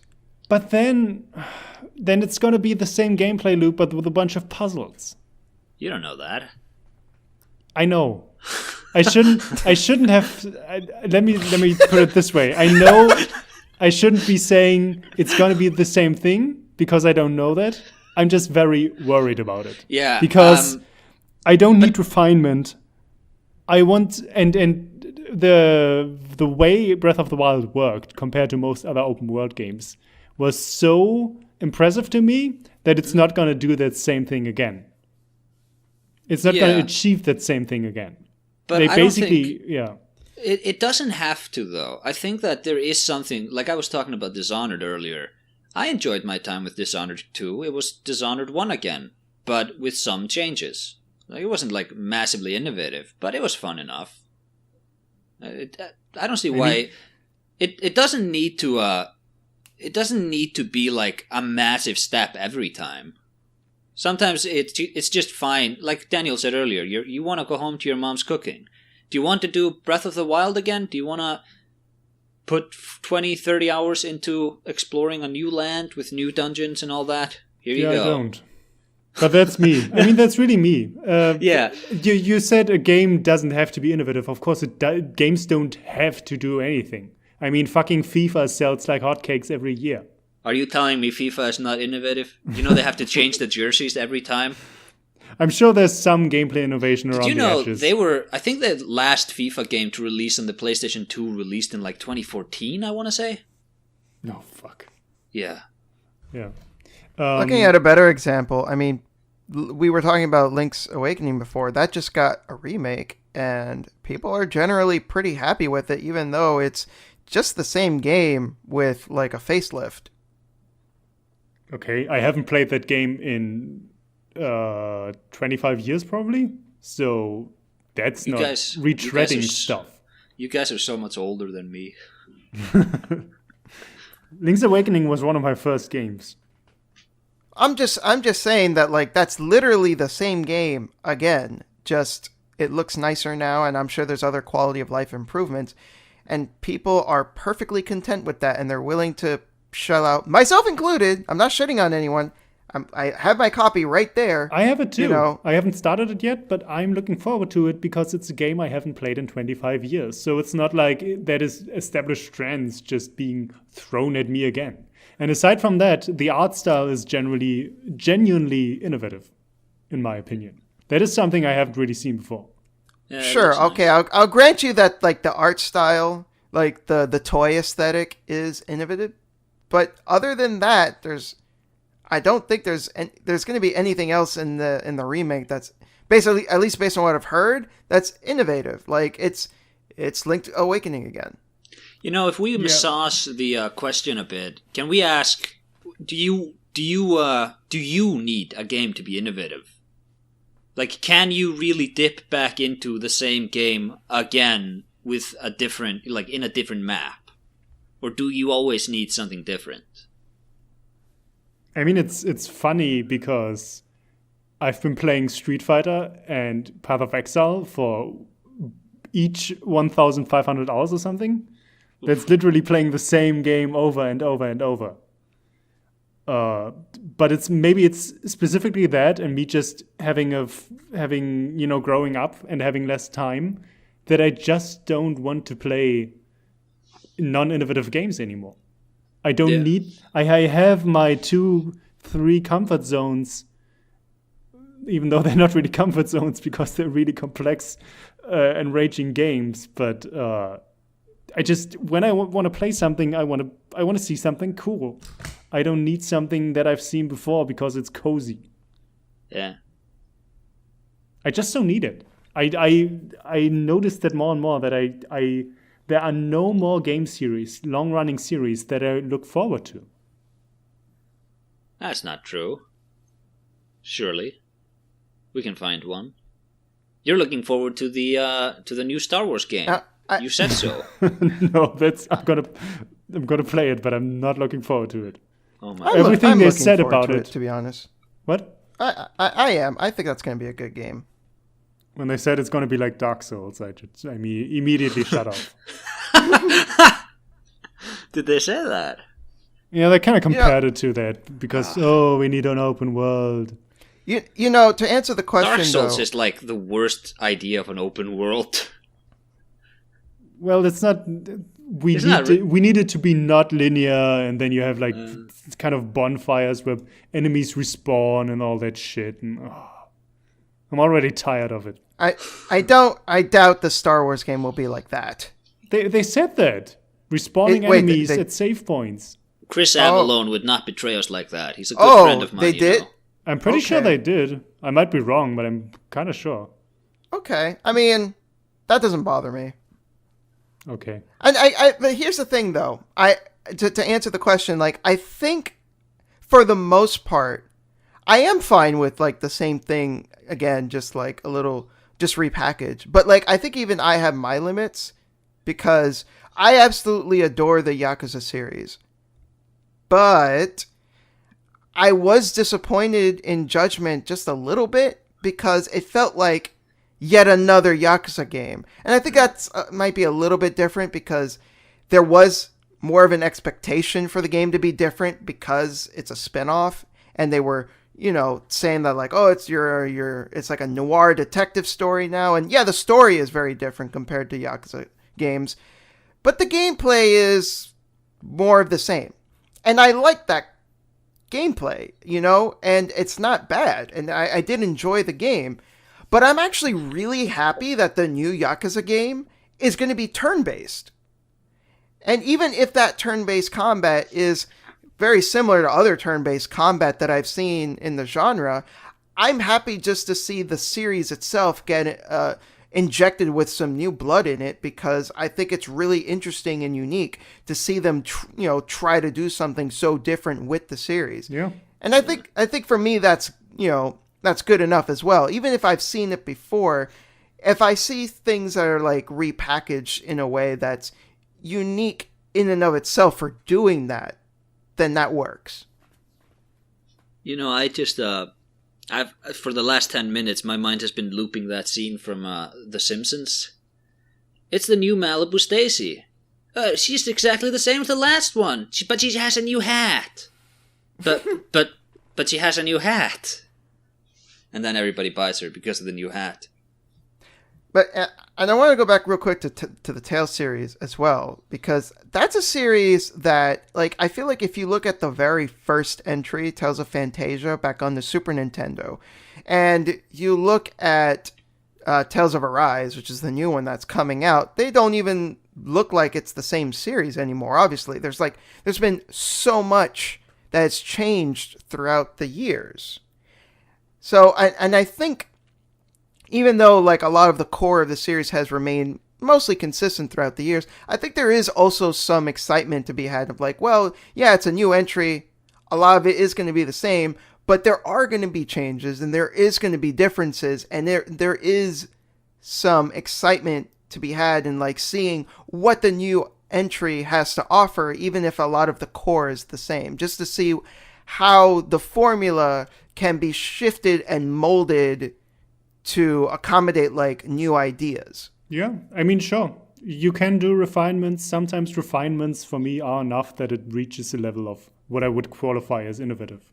I think one of my favorite examples for that is God of War 3, which kind of streamlines the powers and the magic and all that, and it gives you a new stamina bar. Like before that you had health and mana, and in God of War 3 you get a stamina bar for items you can use them over and over, because mana doesn't replenish, but the stamina bar does. And that gives you then access to the bow and all that shit. Those are refinements, but they add a lot to the combat if you think about it. And that made the combat way more enjoyable for me than it was in 2. So in that case, that was enough. I'm looking at that from a case-by-case basis, and then, of course, where am I at the time? Where's the games industry at times? But, yeah. Oftentimes, I feel like there isn't enough innovation in the series. I think that a lack of innovation is very... That's a more general complaint we can also just make at AAA games of recent years. Because everything is sort of molding into the sort of same wishy-washy third-person action game. Yeah. I can agree with that, even if I've enjoyed those games. Like, I liked the Spider-Man game that came out. Oh, fuck. That was pretty That's one good. of the worst ones.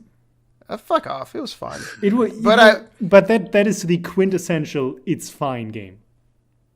I agree with that. Literally the most fucking by-the-numbers open world game you can come up with. That's that.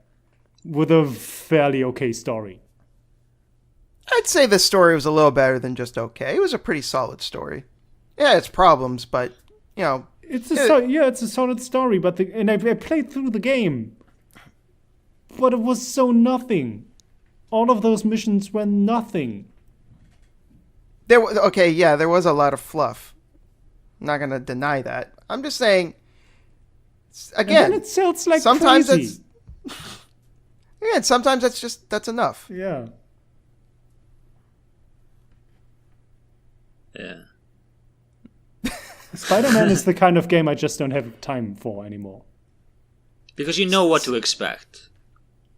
Yeah, because I've seen it before. Yeah. But see, for me, Spider-Man is the perfect game where I'm like, man, I don't want to play something that is too out there or too crazy. I just want to chill. I just want to lay back. I'm just going to play Spider-Man. I don't have to, focus on it too much. I can, listen to a podcast or something while I'm, punching dudes or swinging around. Yeah. It's nice to have different games that accommodate different moods. When I'm playing something like Star Wars Knights of the Old Republic 2, that's a game that I'm very actively engaged when I'm playing it. I'm firing on all cylinders, and I'm paying really close attention to all the details. I'm really focused on the story. I'm really concentrating on everything that's going on. But I'm not always in the mood to do that. So sometimes I just want to pop in Spider-Man and swing around and, listen to a new album that I got. Sure, that's fine. I have my games for that as well. I have Monster Hunter, I have Path of Exile. I can start a new Pokemon Nuzlocke run, whatever.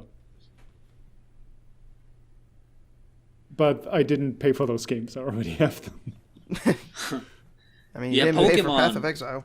Isn't Pokemon like the quintessential, barely iterative franchise? I can't comment. I've only ever played Pokemon Yellow and Blue. And I never kept Nintendo up in with the general series. doesn't like to take You know chances. what? You know what, Asa? You got me What? there. That's a series I love, and where I totally accept that they're always the same. Yeah. I'm such a hypocrite. No, but like, sure, you would probably like it. Would you like it better if Pokemon took a big swing? Like, hey, we're not gonna have monsters battling each other anymore. We're gonna get to the heart of Pokemon, where we're gonna have these walking sections where we get really introspective, and also the main character adopts a daughter to help save him from his tortured past. Like if Sony made a Pokemon game. I mean, if it then becomes the new God of War 4, then no, I wouldn't like it. That's the thing with innovation in a series. Yeah, the core. It needs to be a new spin on the core gameplay. Yeah. And I with Pokemon, I have trouble imagining how that would play out. I don't even agree that it has to be a spin on the core. I think you can ditch the core gameplay so long as it is in service to the same sort of emotion in the player. I feel that makes like sense. Because you can take things too far. If the next Final Fantasy game is literally Call of Duty for some weird reason. People, Final Fantasy 16, like it's literally just a military first person shooter. People would just would be like orders at you. People would be like, "What the fuck?" Here's the important distinction in that argument. If Final Fantasy becomes the new Call of Duty, that's a problem because I don't need a new Call of Duty. There are enough Call of Duty games out there that are also, barely innovative on their own. So I don't need Final Fantasy to become Call of Duty. However, if it becomes a Call of Duty styled game that is also really fun to play and really innovative in that, then I don't mind. Then it's just this weird Final Fantasy offspring that I still can enjoy. See, I'd rather it just be a spin-off rather than like it's Final Fantasy 16, which sounds really arbitrary, and it kind of is. But at the same time, it's like the new Final Fantasy game. Like it doesn't work in my mind to then see it like turn into a first-person shooter. No. But if it's good, I think then that would it's be good. really fun. If it's good, awesome. But it's still going. I mean, I'd still like probably play it and enjoy it. But there's still gonna be that like niggling feeling of like, this doesn't feel right. Like, wasn't Final Fantasy sort of the Call of Duty of its day? Where they pumped out sequels, barely iterative every year. Just sort of new stories. No, I don't know a lot about Final Fantasy, so I can't comment. But they have 16 outings. You mean in the SNES era? Yeah, I mean like back in the day. Yeah. No. If you look at Final Fantasy 4 and then you look at Final Fantasy 5, like the class system in Final Fantasy 5 was really innovative for its time. Like I didn't. Okay. Maybe there were other games that did that, but like it was at least one of the first to introduce like an interchangeable class system between your characters that you could level up individually. But is that more innovative than Call of Duty giving you that sequence with the dog? Yes. Wow. Now, do we have a concluding statement on this on this topic? Well, I mean, it's like everything in the world. It doesn't matter. But do games need to be innovative? Sometimes. It sure would be nice if we had more of that in the AAA scene today. But sometimes, you just want to buy another Malibu Stacy with a different hat. Is that a way to end the episode? Boken, do you have any final words? No. I mean, I think I made my point. I understand that it's specifically to my state of mind, but... So basically, you just accept that you're a salty cunt. And a hypocrite on top of that. Okay. See, I would call myself a cynic, but I love when I play really cool indie game like Katana Zero, I am fucking beside myself. Yeah. And The it's lizard awesome, brain and goes. I love it, and I think gaming is the most awesome thing in the fucking world. I think Yeah, gaming It's is just sort I of get a those looser experiences activity. less and less. I think gaming is sort of a looser activity myself. Signed, the Yu-Gi-Oh man. Hey now. Peak loser right here. Oh my god, I can't believe you went there, Bogan. Yeah, I mean, I guess my final thoughts is just, I think it's more important for a game to execute what it's trying to set out to do, whether that's being innovative or not. I'd rather have, like, well, I was gonna say I'd rather have a good game that's not innovative than a bad one that is. But even then, that could be interesting and charming in its own right. So Yeah, see, I disagree there. I much prefer when like a movie or a video game takes a really big swing than when it's something safe you've seen 100 times before. Yeah. I don't know. I could see it from both perspectives because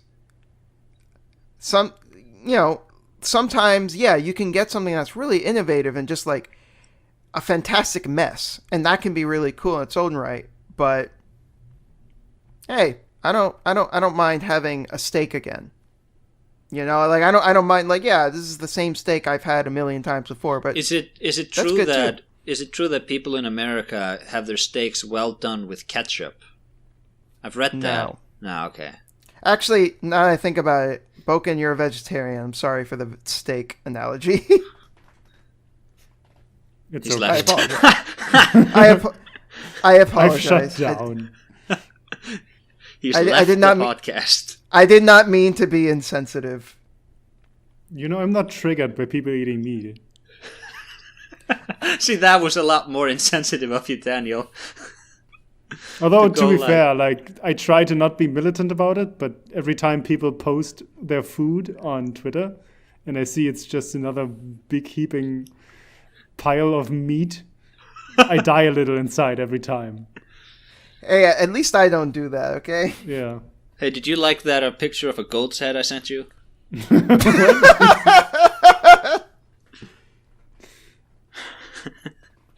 I'll send one Alright, to you, s- Bogan. I'll get your address. Okay, I guess what I'm saying is something that's bad but innovative and something that's good that's not. They both have their place.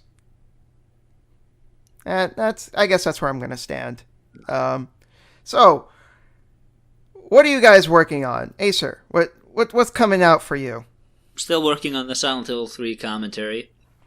There's a I am lot hot- more fixes than I thought there would be. I'm hotly anticipating that. Also working on sending this here photo to you guys. Bam! The listeners won't see. Oh, fuck, I remember that. Oh God, that looks awful. That's a delicacy, I'll tell you. No, thank you. Yes, thank you. That actually tastes really good. I don't know about that Ugh. weird stuff on the sides, so No thanks. we'll have to put this picture in the video. Boken, what are you working on? Nothing.